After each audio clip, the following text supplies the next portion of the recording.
Hello students, what we are going to learn is we are going to verify possible reaction mechanism by kinetic data. With the help of the kinetic data, you can verify that the reaction mechanism is possible or not. Basically, the mechanism is not deduced from the kinetic data, but the kinetic data simply shows us that a proposed reaction mechanism is possible. In this case, this is acetone and this is iodine. It reacts together to form iodopropanone and hydrogen iodide. The propanone and acetone are the same thing in the presence of hydrogen ions. Okay, the rate is K multiplied by the concentration of propanone and the concentration of hydrogen ions. You can see that it does not involve, the rate does not involve the concentration of iodine. So in the reaction, you can see some are fast reactions and one is slow. So the slow reaction is the rate determining step. But students, the slow step does not involve either propanone or hydrogen. You can see it does not involve propanone, hydrogen, but the intermediate that is involved in this case is formed from acetone and propanone, so that is why it appears in the rate equation. Okay, now in this case, this is propanone and this is hydrogen ion, and it's a fast reaction. It forms this intermediate.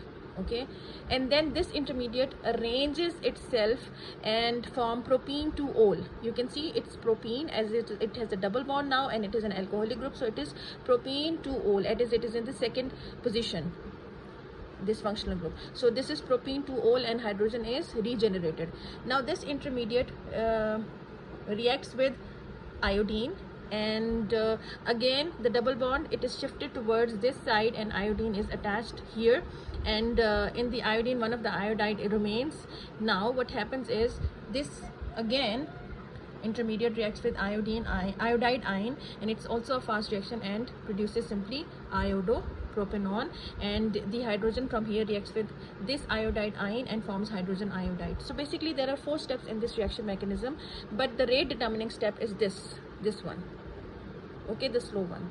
So that is why it is consistent with the rate equation, this mechanism. So this is how we can verify the possible reaction mechanism with the help of the rate equation, because you know that in this case iodine is not involved in the rate determining step. It's a fast reaction. Okay, in the rate determining step these two are involved, so that is why in the rate equation we wrote K multiplied by propanone multiplied by hydrogen ions.